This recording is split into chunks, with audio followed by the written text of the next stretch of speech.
sommes ici en atelier national à Grand Popo. C'est le comité des rites vaudou qui a invité les dignitaires, les hauts dignitaires du vaudou au niveau des 8 départements du centre et du sud du Bénin pour un atelier national, la première phase de cet atelier national à Grand Popo. L'objectif, c'est de labelliser les pratiques, les rites rituels ainsi que les couvents du vaudou. Parce que le vaudou étant d'abord une culture, ensuite une religion, les pratiques ne sont pas d'une part harmonisées à tous les niveaux, mais d'autre part, certaines pratiques ne sont plus en réalité au goût du jour, surtout en tenant compte de l'évolution de la vie. C'est pour cela que, dans l'objectif de labelliser certaines pratiques, certains rites et les couvents, le comité a invité les dignitaires, les hauts dignitaires, en passant par les fêtières des associations du vaudou que nous avons dans le pays. Ce sont donc des responsables qui sont délégués par leurs fêtières que nous rencontrons ici. Ce sera pour 2 jours, le samedi et le dimanche. Il y a un exposé général sur la situation du vaudou aujourd'hui, chez nous, au Bénin et dans le monde entier. Parce que vous savez que le vaudou est une religion qui est pratiquée dans le monde entier aujourd'hui. Quelle est l'appréciation et quelle est l'image que dégage le vaudou dans son ensemble et quels sont les rites, les rituels, les pratiques qu'il faudra labelliser pour que tout le monde puisse s'entendre là-dessus. Cet exposé a rencontré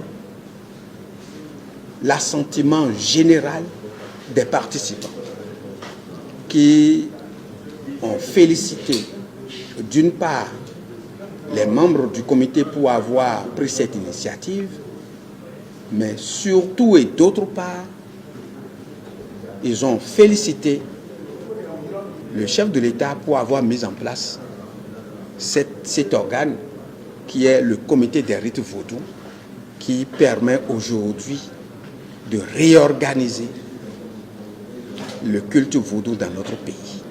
Les participants ont également promis, puisqu'il s'agit de fêtières, de répercuter les décisions de labellisation qui seraient prises ici sur leur démembrement. Parce que ces fêtières ont des démembrements dans tous les départements, dans toutes les communes, ainsi que dans tous les villages. Nous leur avons dit que bientôt, en dehors de cette première phase de l'atelier, la deuxième phase étant prévue pour les départements du Septentrion, en dehors donc de cet atelier national, il y aura bientôt une tournée nationale avec les responsables de ces fêtières que nous allons organiser dans tout le pays pour partager avec nos concitoyens du culte vaudou les bonnes pratiques, celles qu'il faut améliorer et conserver, celles qu'il faut bannir et celles qu'il faut initier afin que le vaudou soit davantage assaini, attrayant, parce que aujourd'hui il y a un engouement non seulement national mais surtout international pour le vaudou, et cela attire davantage non seulement de curieux mais de touristes pour venir voir cette culture, ce culte qui naguère avait été déprécié de bonne guerre par ceux-là qui avaient intérêt à ce que le vaudou ne soit pas connu, que le vaudou ne puisse pas s'exprimer, parce que eux aussi, ils ont leur confession qu'ils veulent imposer à nos populations. Aujourd'hui, le vaudou se découvre, le vaudou est en vogue aujourd'hui et cela fait le bonheur des uns et des autres, aussi bien sur le plan national que sur le plan international. Les pratiques, les rites, les rituels, de même que les éléments des couvents vaudous qui seront labellisés.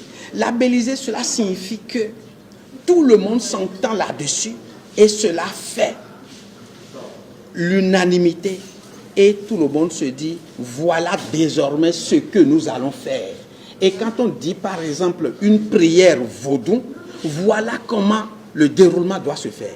Quand on dit par exemple un couvent vaudou, de façon générique, voilà les éléments que nous devons retrouver, voilà l'architecture que nous devons avoir. Et maintenant, lorsqu'il s'agit d'un couvent, d'un vaudou spécifique, quels sont les espaces, les éléments distinctifs de ce vaudou-là que nous devons avoir? Quelles sont par exemple les couleurs générales du vaudou que nous devons avoir? Quelles sont les bonnes pratiques du vaudou que nous devons avoir? Parmi ces bonnes pratiques-là, et c'est là une question fondamentale, nous avons par exemple la question des immolations. La question des immolations qui ne doivent plus se faire de façon publique. La question de la manipulation du sang par rapport au vaudou. Comment cela doit se faire? Est-ce qu'il ne faut pas changer les méthodes, les éléments constitutifs des offrandes?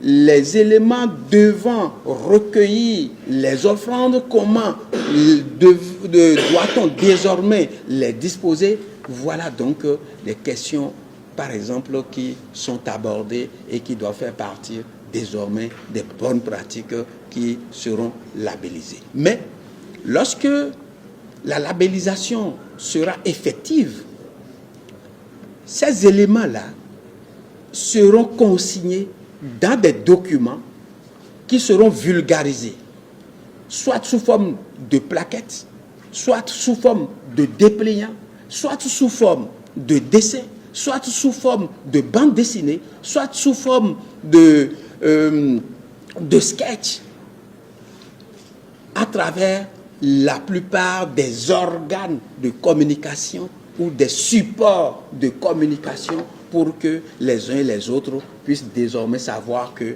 dans le vaudou, désormais, voilà comment tel élément s'organise, voilà comment telle pratique se fait. Mais ce sera d'abord à l'endroit des pratiquants du vaudou, des dignitaires, des hauts dignitaires, des prêtres vaudous. Ce sera prioritairement à leur endroit que cela doit se faire. Ce que je voudrais dire, d'abord à l'endroit des participants à cette première phase de l'atelier national pour la labellisation des rites, pratiques et couvents vaudous, je voudrais leur dire que nous sommes venus faire un travail sérieux, important et décisif pour l'image du vaudou.